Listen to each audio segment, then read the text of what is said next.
আমার দেশে যত ভুল ভাল ফতোয়াবাজি সব মহিলাদের উপরে চড়ে, সব মহিলাদের উপরে। বাপের সম্পত্তি ছেলে নিলে কোনো অসুবিধা নাই, বরকত হবে।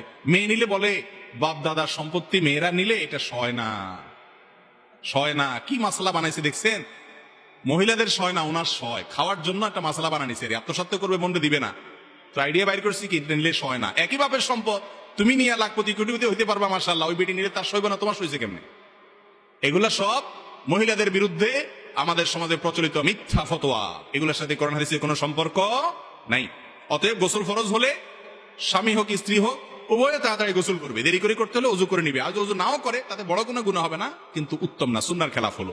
এর জন্য নারী পুরুষ সবার জন্য সমান। মহিলা হাত ধুতে পারবে না, রান্না বাড়া করতে পারবে না, বাচ্চারা দুধ দিতে পারবে না, আর পুরুষ সব করতে পারবে। এটা ভুল মাসআলা। সবার জন্যই একই মাসআলা। সন্দেহ নাই যে গোসল ফরজ হলে দেরি না করে দ্রুত যত অল্প সময় সম্ভব গোসল করে ফেলা উচিত। কারণ গোসল যখন মানুষের ফরজ হয় ওই সময়ে সে নানা কারণে আল্লাহর রহমত থেকে দূরে থাকে, নাপাক শরীর আছে। তো এই জন্য দ্রুততার সাথে যত অল্প সময় সম্ভব নাপাক দূর করে ফেলা উচিত। যদি কোনো কারণে অপেক্ষা করতে হয়, মাঝরাতে গোসল ফরজ হয়েছে, ভোর রাতে গোসল করবেন, নামাজের আগে আগে, পরবর্তী নামাজের আগে যদি করেন অসুবিধা নাই, হয়ে যাবে। কিন্তু এক্ষেত্রে সুন্নাত হলো উজু করে নেওয়া। শুইবেন তাহলে উজু করে নেন, অন্য কাজ করবেন গোসলটা একটু পরে করবেন, 2 ঘন্টা পরে করবেন, তাহলে আগে উজু করে নেন, তারপর অন্য কাজ করেন, কোনো অসুবিধা নাই। এক্ষেত্রে আপনার গোসল না করে কিছু ধরতে দেয় না। মহিলাদের ব্যাপারে এই ফতোয়াটা বেশি, তাই না?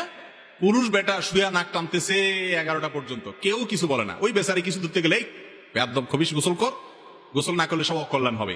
ওই বেটা যে খবিশ যে শুয়া রয়েছে সেটার পরে কোনো মাথা ব্যথা নাই।